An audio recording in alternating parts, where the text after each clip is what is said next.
हाँ, तो देखो अब पढ़ेंगे क्या हम लोग आज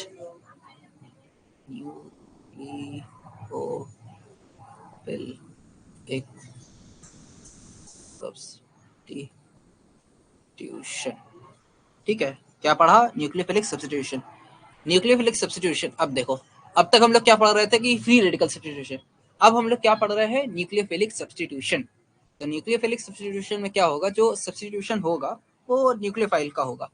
अच्छा चलो, अब मैं आप लोगों को एक इंटरेस्टिंग सी बात बताता हूँ।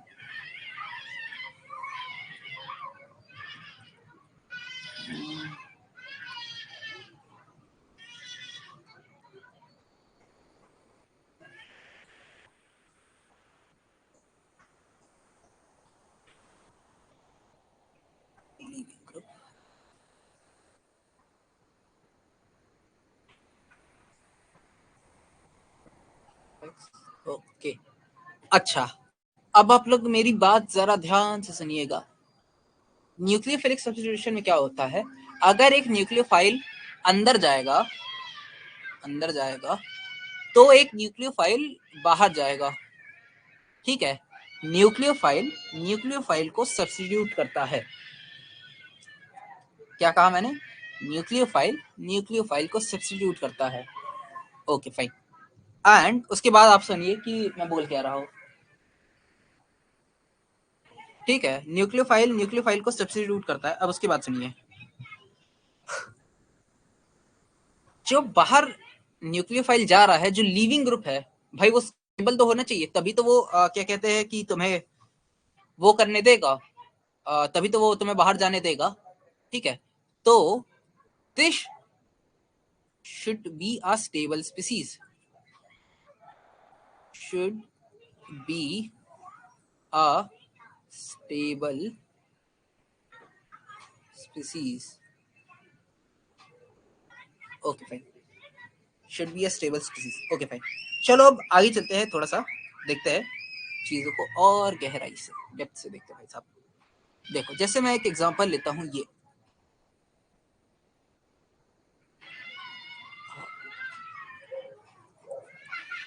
क्या होगा इसमें। तो देखो, सबसे पहले अभी हम लोग क्या बात करेंगे? अभी हम लोग बात करेंगे किसकी? लीविंग ग्रुप की। फिर हम लोग बात करेंगे किसकी? SN1,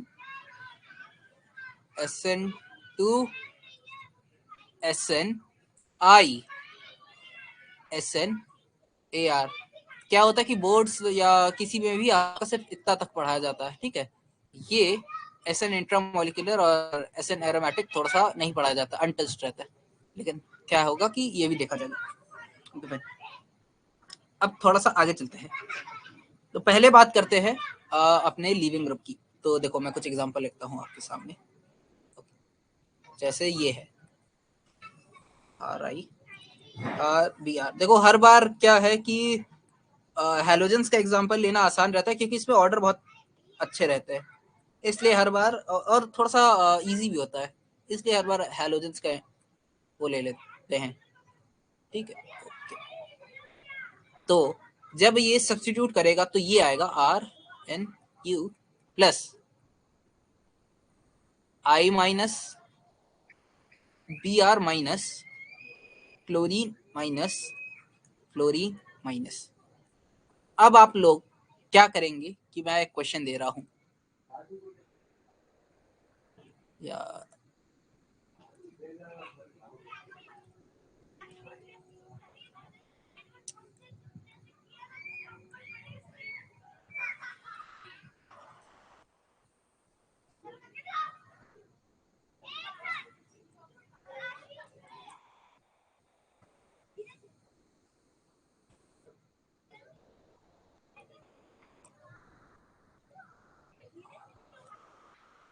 leaving group slash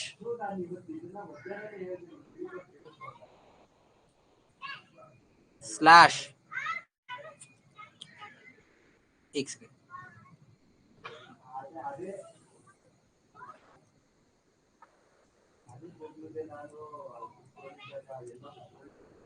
base. ठीक है, right the order for best leaving group slash most stable anion slash weakest base. आप लोग जल्दी से इसका ऑर्डर लिखे, फिर मैं देखता हूँ, फिर मैं आगे चलते हैं। पहले आप इसका ऑर्डर लिखे जल्दी से।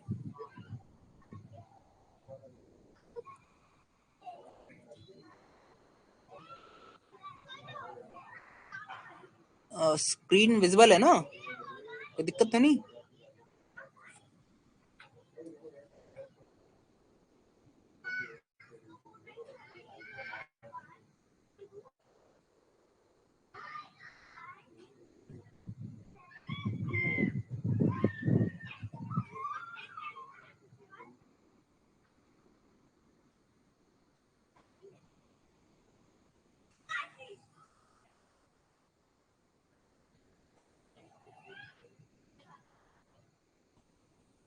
हाँ, इसका ऑर्डर लिखो। मैं 1 मिनट रुका हूँ, आराम से तुम लोग ऑर्डर लिखो।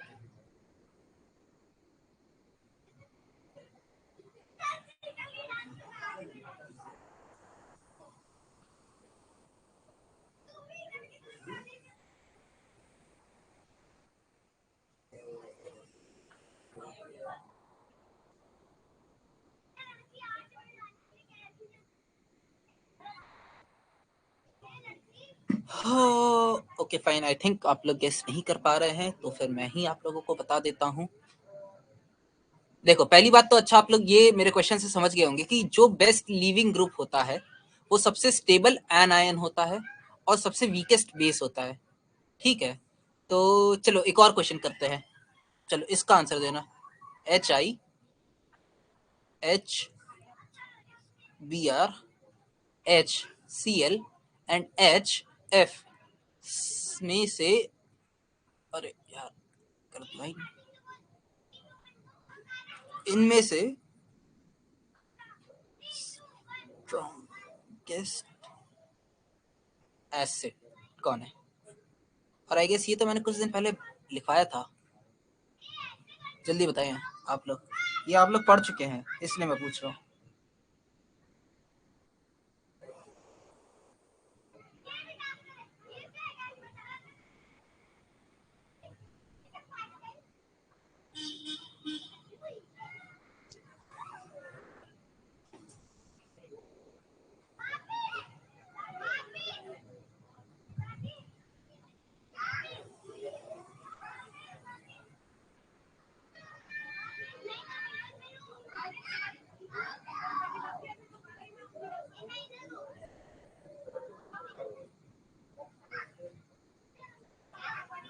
ओके फाइन, चलो देखते हैं कुछ आया। Okay good.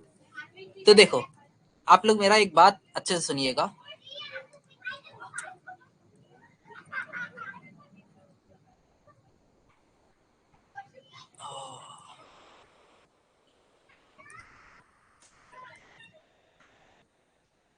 या इसको ऐसे लिखते हैं।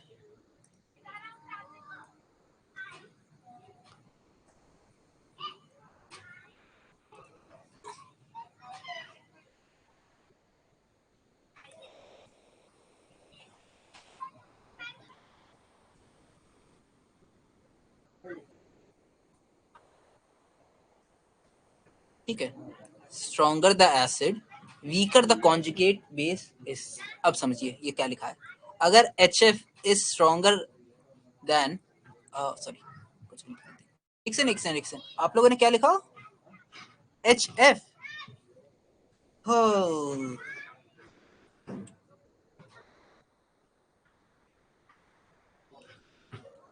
एक सेकंड,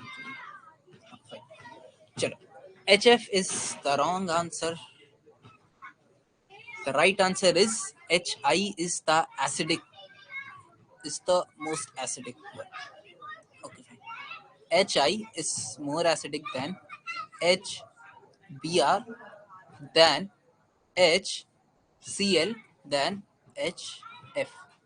ठीक है, तो एंड ये एसिडिटी है, एसिड। अगर इसका कॉन्जुगेट बेस देखे, कॉन्जुगेट बेस, तो I minus will be less basic than Br minus than Cl minus than F minus. Okay, fine. So this was the answer. पर चलिए कोई दिक्कत नहीं, थोड़ा सा और आगे चलते हैं. अब देखो इतना आप लोग को क्लियर हो गया. अब मैं जरा ये चीज एक्सप्लेन कर देता हूँ कि भाई क्या क्यों. सबसे पहले तो हम लोग को देखना होता है कि मोस्ट स्टेबल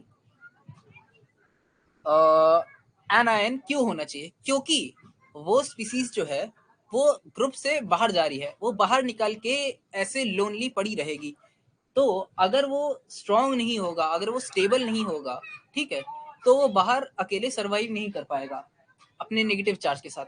इसलिए जो स्पीसीज बाहर जा रही है उसमें जो नेगेटिव चार्ज के साथ वो जो स्पीसीज है वो स्टेबल होनी चाहिए. इसलिए more stable the species that is going out, more will be the rate of reaction. ठीक है. अब मैं बात लिख रहा हूं. Rate directly proportional to leaving group 10 10 C. ठीक है. मोस्ट इस लाइन को बहुत अच्छे से देखें. स्टेबल एंड आयन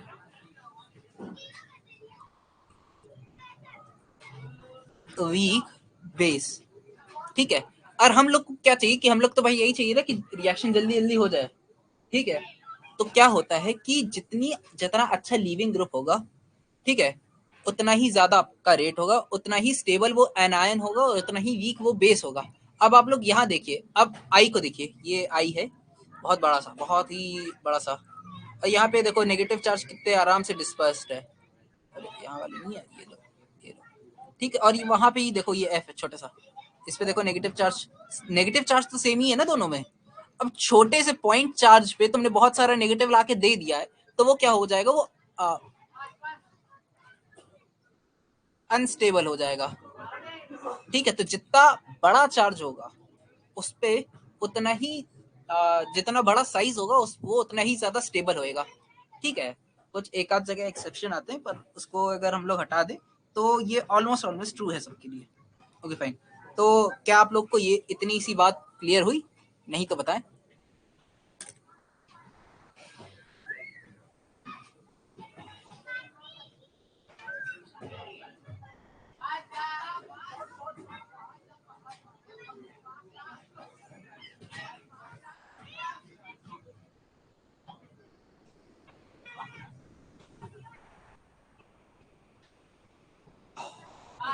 क्या हुआ दीपिका, क्लियर नहीं है? आराम से पढ़ो, दो ही लोग तो हैं, जो पूछना पूछो.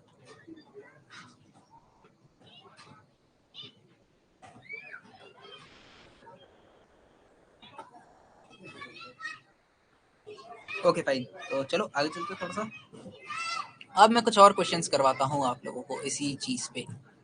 तो देखो, आओ देखते हैं. NH2 माइनस या फिर OH माइनस. ठीक है. कौन ज्यादा बेसिक है और क्यों? अब देखो, ये ज्यादा बेसिक है एंड मोर स्टेबल. अब सुनो. More electronegative charge, more stable. अब देखो, अभी तो मैंने कहा था यार कि जिसका साइज बड़ा है वो ज्यादा स्टेबल है. अब मैं कह रहा हूँ कि more electronegative charge more stable. अब ये क्या दिक्कत है यार, इसमें क्या अंतर है? अब देखो, पिछले वाले केस में क्या था कि पिछले वाले केस में जो साइज था वो बहुत ज्यादा एक सेकंड की, हाँ चलिए खैर, वो बहुत ज्यादा ही चेंज हो रहा था, बहुत ज्यादा ड्रास्टिक चेंज था. ठीक है. पर एक सेकंड.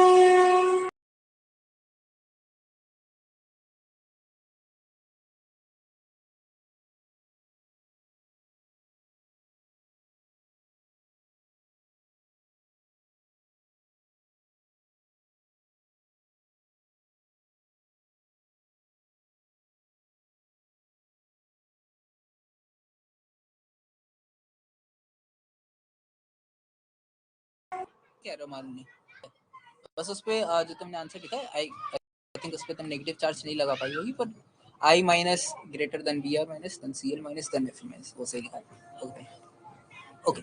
तो आगे चलते हैं थोड़ा सा अपन लोग। देखो पिछले वाले और इस वाले केस में क्या था कि बहुत ज्यादा अंतर नहीं था। जब बहुत ज्यादा अंतर ना हो तो तुम लोग थोड़ी सी प्रायोरिटी दे सकते हो इलेक्ट्रोनेगेटिविटी को। पर अगर बहुत ज्यादा अंतर है साइज में, बहुत ही ज्यादा एकदम ड्रास्टिक वाला, तो फिर तुम साइज को ज्यादा वो दोगे, ठीक है।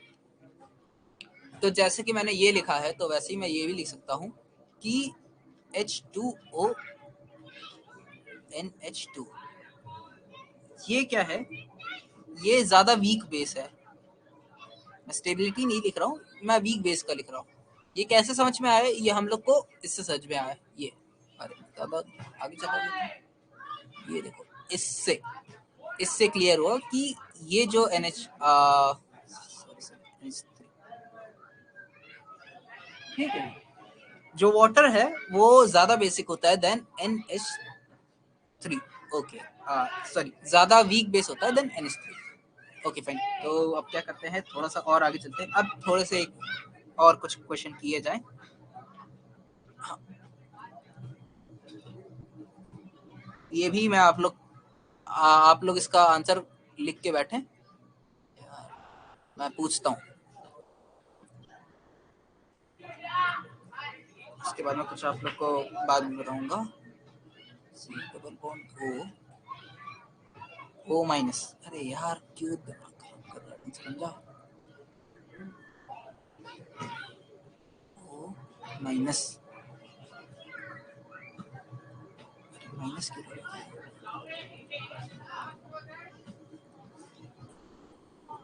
ओके फाइन, चलो फाइनली बन गया, ठीक है। और दूसरा कंपाउंड मैं ये बनाता हूँ।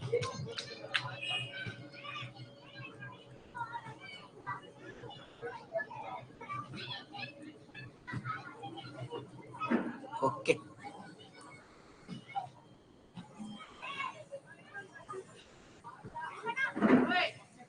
O minus. अब इसमें से आप लोग बताएं कि सबसे ज्यादा स्टेबल कौन है, सबसे ज्यादा वीक बेस कौन है। लाइक आप लोग को क्वेश्चंस पता, ठीक है, तो वो आप लोग बताएं जल्दी। 2 मिनट रुका हूँ, उसके बाद फाइन, जल्दी बताओ। ये 3 आपके पास ऑप्शन है, 1 2 3, जल्दी बताएं।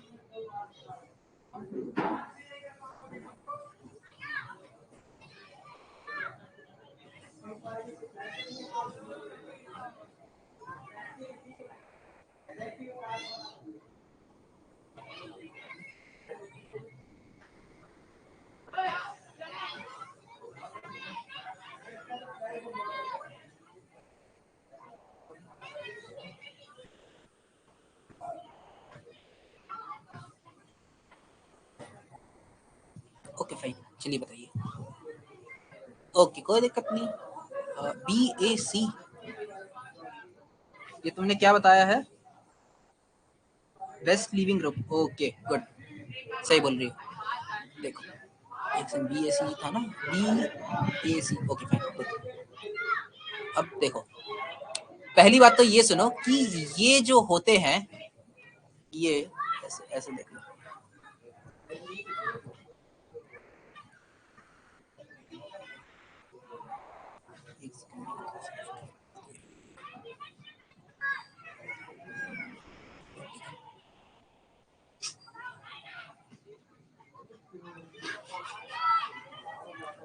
These are the strongest organic acid, ठीक है।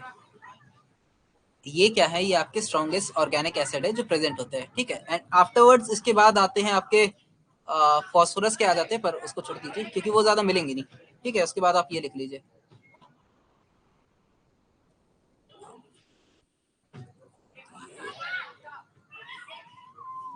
हाँ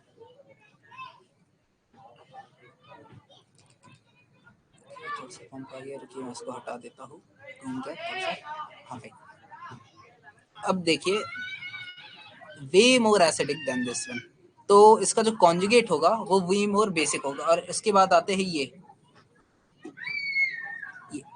ठीक है, OH, ठीक है। तो आई गेस जो आंसर है वो यहाँ से सही है, ये है BAC,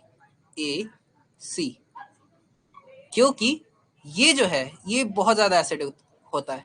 फिर उसके बाद ये, फिर ये। तो आई गेस ये चीज क्लियर होगी। अब करते हैं एक और क्वेश्चन, एंड ये थोड़ा सा, अरे ये क्या हो गया?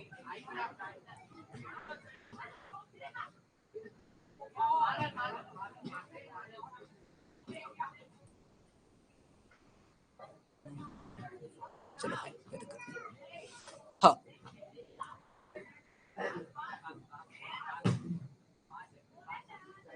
चलो ओके, थोड़ा सा आगे चलते हुए अब आप लोग इसका जरा जवाब दीजिएगा मेरे को अपना सब। ये बेसिकली बेसिक एक एनायन जो मैंने कार्ब एनायन में जैसे हम लोगों ने पढ़े थे, ये वही क्वेश्चन है। उसके बाद हम लोग चलते हैं SN1 SN2 पे।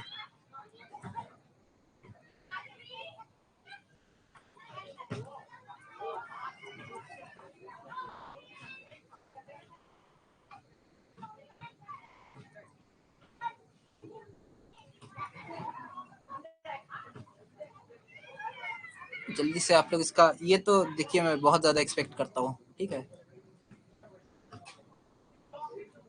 Okay, CH3। चलिए जल्दी से इसका जवाब दें कि इसमें कौन किसको सेटिस्फाई करेगा, कौन किसको नहीं करेगा। जल्दी, मैं 1 मिनट का टाइम दे रहा हूँ आप लोगों को।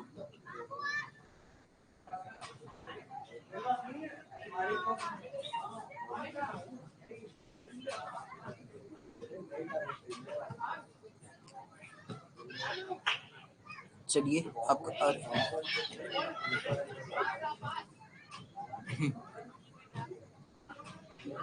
आपका आंसर देखा जाए। जल्दी बताएं इसका आंसर क्या होगा।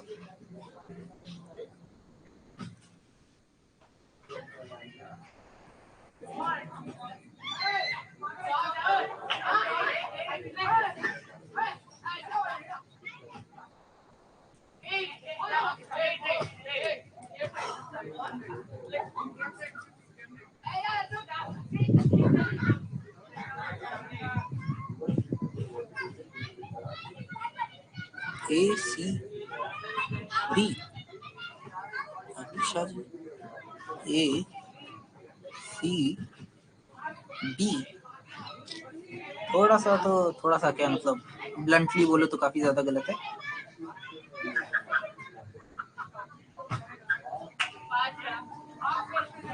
एक और ट्राई दे रहा हूँ, जल्दी से करो। दीपिका जल्दी अपना आंसर बताओ, जो भी आ रहा है लिख दो बस।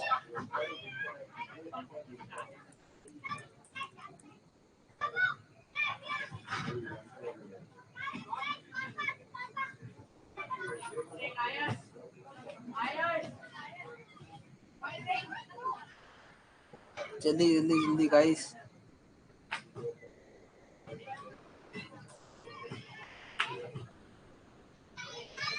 BCA, हाँ सॉरी, गलत है दोनों का। सुनो, अरे यार देखो, क्लोरीन क्या करेगा, अपना -I लगाएगा, तो -I से क्या करेगा, ये इलेक्ट्रॉन्स अपनी तरफ खींचेगा।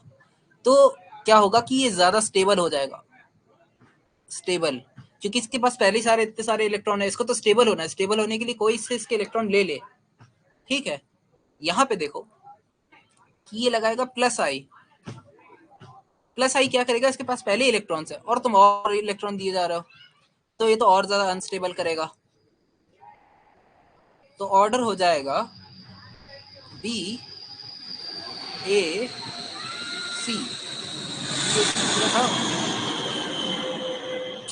समझ में आया, क्लियर हुआ।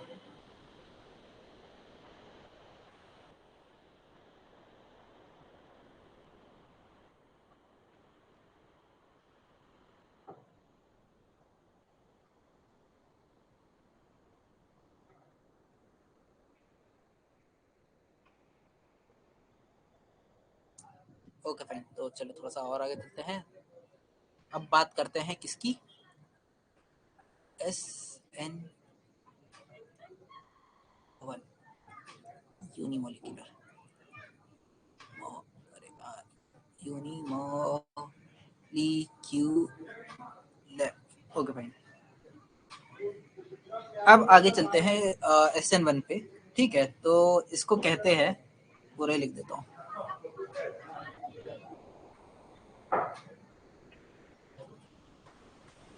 ओके,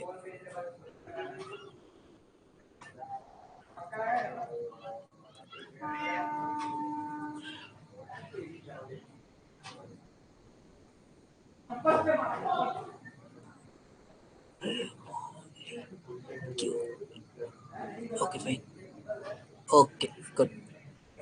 तो ये है, ओके ग्रेट। तो ये है इसका नाम, यूनिमोलिकुलर इसलिए है। देखो SN1 SN2 में एक डिफरेंस मैं अभी ऐसे ही वर्बली बोल देता हूँ, आप लोग लिख लीजिए कि SN1 का रेट होता है वो सिर्फ एक चीज पे डिपेंड करता है, और इवन जो रिएक्टेंट होता है वो भी एक ही होता है, ठीक है।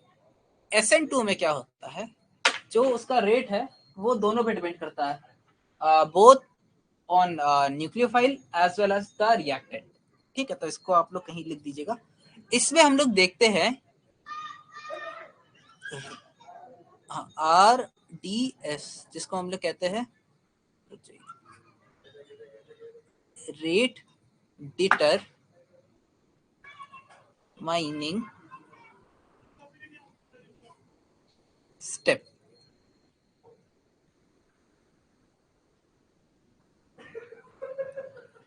Okay, fine. And this is the, I mean, slowest step, ठीक है। अब देखो, अब आप लोग जरा पहले, मैं एक बार रिएक्शन लिख के दिखा देता हूँ। विल टेक रिएक्शन ऑफ, चलो ये वाली ले लेते हैं, हाइड्रोलिसिस ऑफ एल्किल हैलाइड। अच्छा, अब मैं आप लोगों को एक चीज समझाता हूँ, आप लोग उसको समझिए। रिएक्शन के नाम में ही रिएक्शन का काम छिपा होता है, ठीक है। रिएक्शन के नाम में ही रिएक्शन का काम छिपा होता है। अभी मैं समझाता हूँ। हाइड्रो मतलब हम सबको पता है, दिस इज व्हाट, H2O, पानी। अरे पानी, फाइन। अरे यार, पानी तो कुछ और ही लग रहा है, तो दोबारा लिख देता हूँ, पानी। लिसिस का मतलब होता है तोड़ना। तो एल्किल हैलाइड का टूटना in the presence of water, इसको मैं ऐसे करके लिख देता हूँ।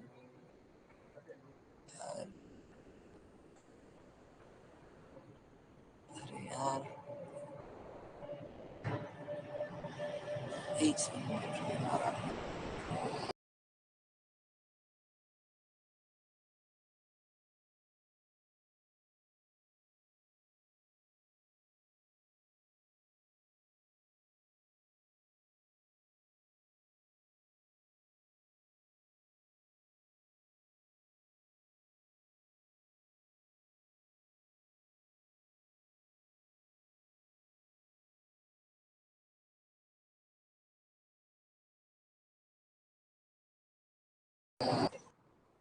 एल्किल हैलाइड का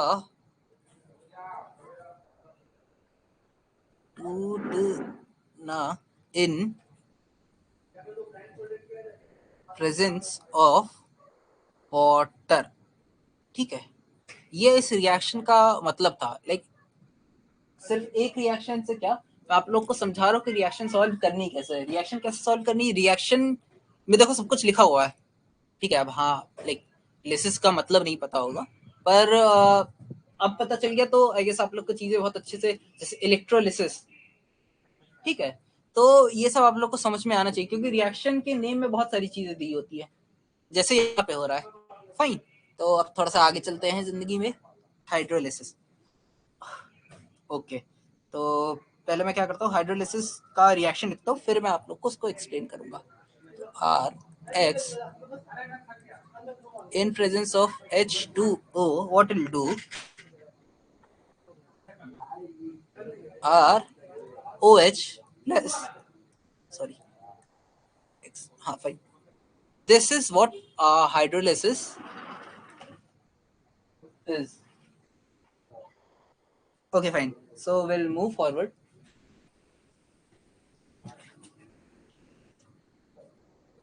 एक सेकंड रुकिए।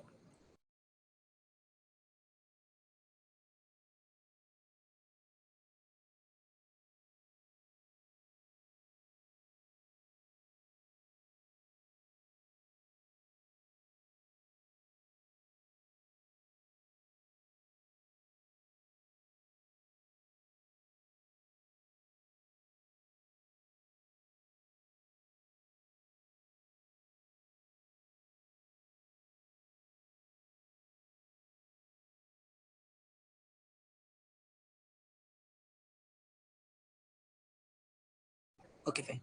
तो देखिए अब रहा है यहाँ पे। सो सपोजिंगली मैं एक एग्जांपल लेता हूँ, CH3 thrice Cl in presence of H2O. What will happen is कि खैर आप लोग को पता ही है क्या होगा, CH3 3OH plus what will get here Cl minus। तो चलो यार ये तो रिएक्शन होगी। अब क्या करते हैं, रिएक्शन के अंदर थोड़ा सा घुसते हैं, समझते हैं क्या होगा क्या नहीं होगा। फाइन। तो स्टेप 1, तो स्टेप 1 क्या है आपका? स्टेप 1 है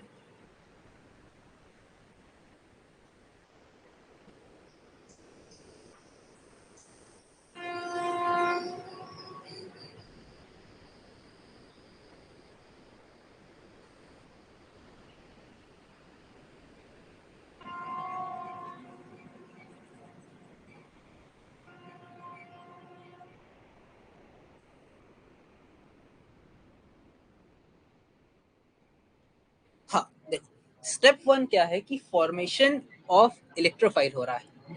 अच्छा अब आप लोग मेरा थोड़ा सा बात ध्यान से सुनिएगा, मैं कुछ बोल रहा हूँ। स्टेप 1 पहली बात तो है रेट डिटरमाइनिंग स्टेप। तो अरे ये पढ़ना जरूरी क्यों है भाई, रेट डिटरमाइनिंग स्टेप क्यों पढ़ना? क्योंकि जो क्वेश्चन आएगा, क्वेश्चन डायरेक्ट ये पूछेगा वो कि भाई साहब इसका मानो 4 कंपाउंड उसने दे दिए, ठीक है, या फिर उसने ये बोल दिया कि इस कंपाउंड में मैं अगर ये वाला कंसेंट्रेशन बढ़ाऊंगा तो क्या रेट चेंज होगा। ठीक है, हो सकता है आप लोग को भी क्लिक ना कर रहा हूँ मैं क्या बोल रहा हूँ, पर अभी हम लोग उसको भी डील करेंगे। ठीक है, बट अभी का आप लोग समझिए कि हम लोग को ये देखना है कि आरडीएस पढ़ना बहुत इंपॉर्टेंट है। ठीक है, क्योंकि ये डायरेक्ट इससे क्वेश्चन आएगा, डायरेक्ट जो मैं लिख रहा हूँ ये इससे डायरेक्ट क्वेश्चन आएगा। चलो ठीक है, एक बात हो गई। दूसरी बात क्या है कि ये एक स्लो स्टेप है। ठीक है, ये जो भी बात मैं बोल रहा हूँ उसको लिखते जाओ, इसलिए मैं थोड़ा धीमे धीमे बोल रहा हूँ। ये एक स्लो स्टेप है। स्लो स्टेप है तो उसमें क्या होता है कि स्लो स्टेप में कार्बोकैटायन, ये जो कार्बोकैटायन यहाँ पे है, इस कार्बोकैटायन को बनने का टाइम मिल जाता है। बनने का टाइम मिल जाता है। उस बनने के टाइम में क्या होता है कि कार्बोकैटायन अपने आप को रीअरेंज करके, ठीक है, सबसे स्टेबल फॉर्म में ले आता है। सबसे स्टेबल फॉर्म में ले आता है एक कार्बोकैटायन अपने आप को। ठीक है, तो वो बहुत इंपॉर्टेंट है। अगर कार्बोकैटायन सबसे स्टेबल फॉर्म में नहीं होता तो वो रिएक्शन थोड़ी सी अच्छी नहीं होती है, उसमें प्रोडक्ट जल्दी फॉर्म नहीं होता, और होता भी है तो बहुत अच्छा उसका आउटकम नहीं होता। मतलब मानो अगर 1 किलो मैंने कोई भी एक चीज कंपाउंड एक्स अगर 1 किलो है, तो जो कंपाउंड वाई हम लोग को फॉर्म करना था वो बस 0.1x होगा, तो वो एक अच्छा यील्ड नहीं है। अगर मैंने 1 किलो कोई चीज ली है, ठीक है, तो वो 1 किलो बन जाए तो बहुत अच्छा है, नहीं तो 900 ग्राम से ऊपर अच्छी मानी जाती है, 980 970 960 ऐसे करके। तो स्लो स्टेप का यहाँ पे सिग्निफिकेंस क्या, मैं आपको हर एक चीज का सिग्निफिकेंस समझा रहा हूँ। ठीक है, क्योंकि वो बहुत इंपॉर्टेंट होता है। अगर आपको हर एक रिएक्शन में क्या क्या लिखा है, वो क्यों क्यों लिखा है, अगर आप लोग को इतना पता होगा, कोई रिएक्शन मुश्किल नहीं है। बस ये पता करना जरूरी है कि वो रिएक्शन करती क्या है। हर रिएक्शन एक बेसिक रिएक्शन है। Basic reaction in the sense कि एसिड बेस की वाली की बात कर रहा हूँ। हर रिएक्शन को जनरली 3 4 5 6 टाइप में कैटेगराइज किया जा सकता है। अगर हम लोगों को हर रिएक्शन में कौन सा काम क्या कर रहा है तो हम लोग वो कैटेगरी बता सकते हैं। एंड हर एक कैटेगरी का जो आंसर होता है वो सेम होता है, वो यूनिवर्सल होता है। अगर एडिशन की कैटेगरी है तो तुम लोग आराम से बता दोगे कि ये ऐड कैसे करेगा। अगर सब्स्टिट्यूशन की कैटेगरी है किसी रिएक्शन की तो तुम लोग आराम से बता दोगे कि वो सब्स्टिट्यूट कैसे करेगा। Okay fine. तो आई गेस ये जो स्टेप 1 मैंने लिखा है ये आप लोग को बहुत अच्छे से क्लियर कर दिया है मैंने। अब हम लोग आते हैं किस पे, स्टेप 2 पे। अच्छा पहले ये बताओ कि इतना समझ में आया आप लोगों को, फिर हम लोग आगे चले थोड़ा सा।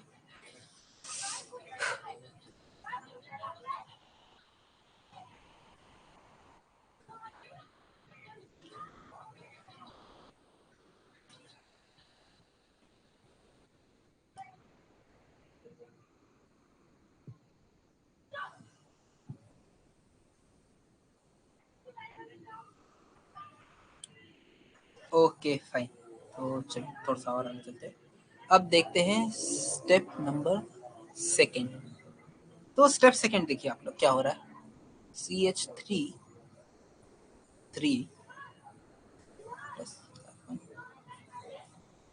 H2O। अब ये क्या होगा, ये प्लस चार्ज यहाँ पे अटैक करेगा। तो कैसा होगा ये देखिए, क्योंकि ये अनस्टेबल था तो इसको स्टेबलाइज करने के लिए ये न्यूक्लियोफाइल अपने इलेक्ट्रॉन्स देगा। ठीक है, ये इस मोमेंट पे एक इलेक्ट्रोफाइल है और ये क्या है, ये एक न्यूक्लियोफाइल है। ये हम सबको पता है क्यों न्यूक्लियोफाइल है, क्योंकि देखो इसके पास इलेक्ट्रॉन्स है, इलेक्ट्रॉन्स है तो ये न्यूक्लियोफाइल है। ठीक है फाइन। तो अब क्या होगा, ये न्यूक्लियोफाइल अंदर जाएगा। कैसे क्या होगा देखिए,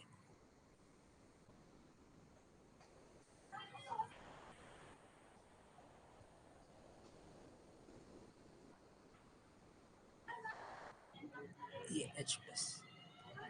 ठीक है, अभी रुको पहले मैं लिख देता हूँ फिर मैं एक्सप्लेन करता हूँ।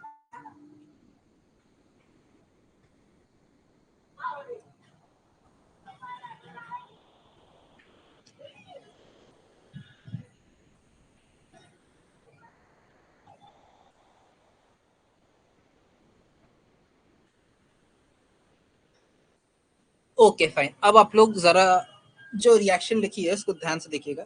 इसको ही समझाने में 5-10 मिनट लगेगा अच्छे से समझने में। आप लोग इसको अच्छे से समझिएगा और जो जो पॉइंट्स मैं बोल रहा हूँ कुछ कुछ इंपॉर्टेंट पॉइंट्स आप लोग नोट करिएगा। अब सुनिए, पहले तो एक बात ये सुनिए कि SN1 और SN2 में एक डिफरेंस ये होता है कि SN2 का जो रिएक्शन है वो एक ही स्टेप में कंप्लीट हो जाता है। अब ये रिएक्शन में हो क्या रहा है, पहले मैं उसका आप लोग को थोड़ा सा ब्रीफ करता हूँ। इस रिएक्शन में ये हो रहा है कि एक न्यूक्लियोफाइल अपने ओरिजिनल इलेक्ट्रोफाइल से डिटैच हो रहा है, अलग हो रहा है। ठीक है, अलग हो रहा है, वो हम लोग ने देखा स्टेप 1 में कि Cl- अपने ओरिजिनल इलेक्ट्रोफाइल से डिटैच हो गया, हट गया। स्टेप 2 क्या है कि एक नया न्यूक्लियोफाइल आ रहा है, एक नया न्यूक्लियोफाइल आ रहा है जो उस इलेक्ट्रोफाइल पे लग रहा है।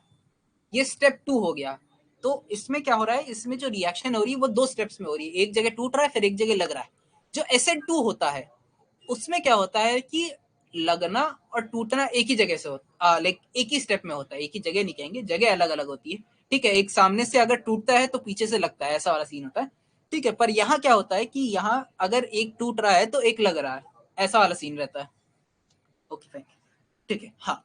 तो पहले क्या होता है कि पहले टूटता है एंड आफ्टरवर्ड्स वो लगता है। तो ये हो रहा है यहाँ पे, इसीलिए 2 स्टेप की रिएक्शन है। अब आप लोग थोड़ा आगे और समझिए कि आगे क्या हो रहा है कि यहाँ देखिए, ये अनस्टेबल था तो इस पे क्या हुआ कि वाटर जुड़ गया। ये देखो वाटर जुड़ गया, ये वाटर जुड़ गया। अब पर यार ये पूरा कंपाउंड भी तो अनस्टेबल है, पॉजिटिव चार्ज है यार, हम लोग को क्यों लाइक चार्ज क्यों रखना है। अगर चार्ज रहेगा तो यार वो तो जाहिर सी बात है अनस्टेबल रहेगा। तो क्या करेंगे हम लोग, इसका दोबारा रिएक्शन करवाएंगे, किससे, वाटर से। वाटर क्या है, न्यूक्लियोफाइल है। ये प्लस चार्ज हाइड्रोजन के फॉर्म में लेके चला जाएगा, ये हाइड्रोजन यहाँ से निकल जाएगा, बाहर हो जाएगा। बाहर हो जाएगा तो अपना क्या कंपाउंड बचेगा, ये। And this is our final answer. Okay, fine. I guess things are now clear to you guys. Okay. तो इतना ये हो गया। चलो थोड़ा सा और आगे चलते हैं। अब आप लोग जरा एक चीज और समझे, इसको आप लोग ये कह लो यार,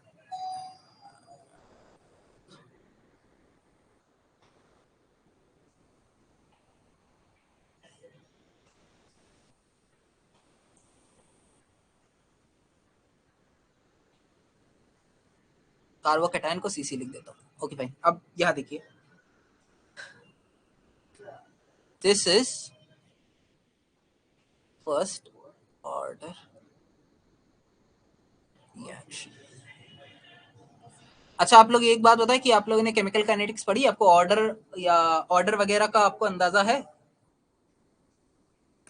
कि फर्स्ट ऑर्डर क्या होता है, सेकंड ऑर्डर क्या होता है, लाइक बेसिक भी पता है? नहीं तो फिर मैं पहले उसको ब्रीफ करूं, फिर हम लोग आगे चलेंगे।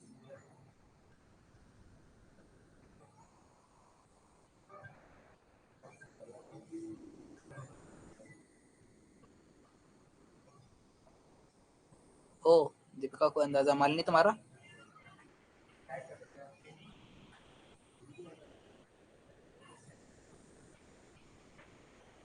ओके फाइन, चलो ब्रीफ कर देते हैं थोड़ा सा। देखो, पहली बात तो मॉलिक्यूलैरिटी एंड ऑर्डर दो अलग अलग चीजें होती है। ऑर्डर को मैं ऐसे लिख देता हूँ, देखो ऑर्डर को अभी मैं लिखूंगा, देखो रेट,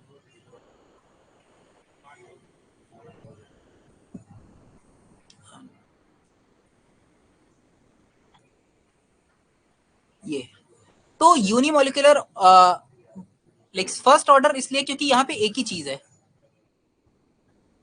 एक चीज है, ठीक है। ऑर्डर को अच्छा आप लोग एक मिनट जरा समझिएगा मैं क्या समझा रहा हूँ। ऑर्डर का मतलब ये होता है कि उसको किसी उस रिएक्शन के रेट को किस किस चीज से फर्क पड़ रहा है वो ऑर्डर है। रिएक्शन के रेट को किस किस चीज से फर्क पड़ रहा है वो ऑर्डर है। यहाँ पे फर्स्ट ऑर्डर इसको इसलिए कह रहे हैं, यहाँ पे फर्स्ट ऑर्डर इसलिए इसको इसलिए कह रहे हैं क्योंकि जो रिएक्शन का रेट है, जो फॉर्मेशन का रेट है, रिएक्शन के फॉर्मेशन का रेट है, उसको सिर्फ जो ओरिजिनल कंपाउंड था उसके कंसेंट्रेशन से फर्क पड़ रहा है, ठीक है। ओरिजिनल कंपाउंड के ही कंसेंट्रेशन से फर्क पड़ रहा है। अब रुकिए मैं सेकंड ऑर्डर भी लिख देता हूँ, ठीक है। सेकंड ऑर्डर ये मैं दोनों के लिए लिख देता हूँ, ये SN1 है, ये एस ये SN2 है, ठीक है। ये क्या होती है, सेकंड ऑर्डर रिएक्शन। तो इसमें देखिए, इसमें क्या है, रेट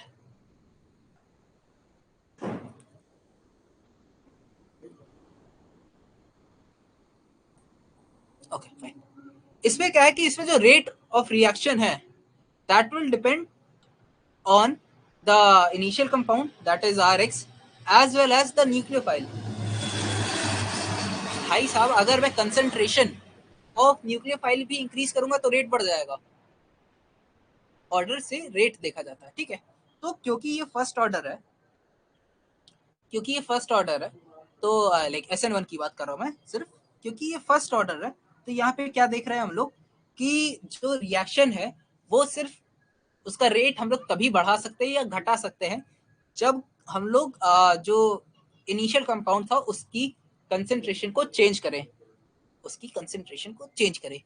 ये बहुत इंपॉर्टेंट चीज है एग्जाम के पॉइंट ऑफ व्यू से, क्योंकि इसमें सीरियसली बताओ तो बहुत क्वेश्चन आएगा, भर के क्वेश्चन आएगा, भर भर के एकदम बहुत ही भर के क्वेश्चन आएगा।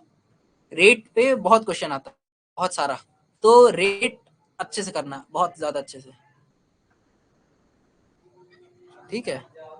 रेट अच्छे से करना है, ओके फाइन।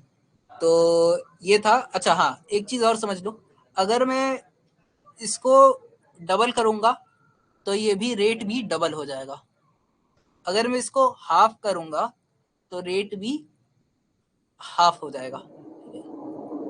तो ये होता है, ये बेसिकली ये डायरेक्टली प्रोपोर्शनल का साइन लगा एक, ठीक है। Rate is directly proportional to concentration of the reactant. Okay fine, I guess इतना क्लियर है। अब बताएं आप लोग।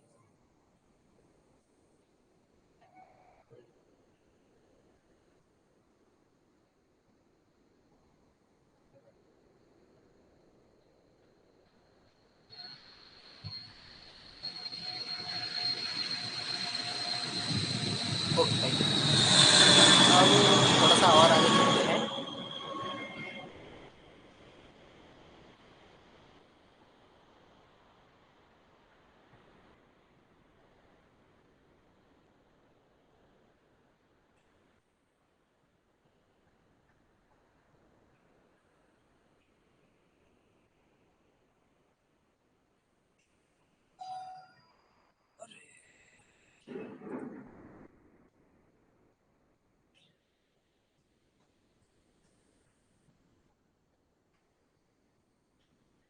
ये सही है।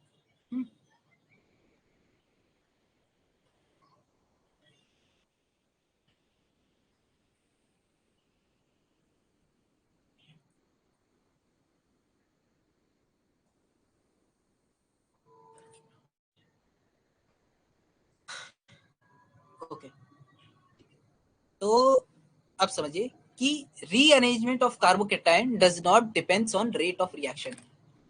अब आप समझो कि पहले तो रीअरेंजमेंट होता क्यों है? होता इसलिए क्योंकि हम लोग को क्या चाहिए कि हम लोग के पास समय होता है, स्लो स्टेप पे तो समय है भाई साहब, समय है, तो क्या होगा कि कार्बोकेटाइन अपना धीमे धीमे धीमे धीमे धीमे धीमे स्टेबलाइज होगा, ठीक है।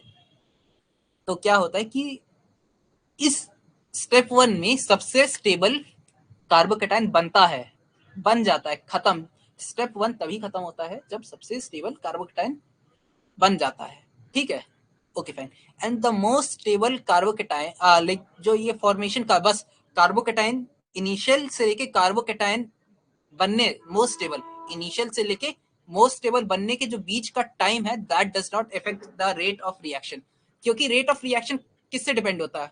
अभी हम लोगों ने देखा, rate of reaction only and only depends on the rate of the initial concentration of the reactant.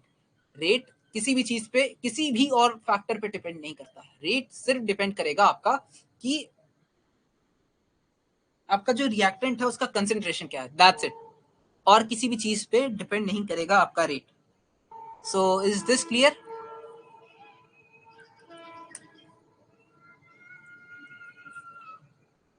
जल्दी बताएं।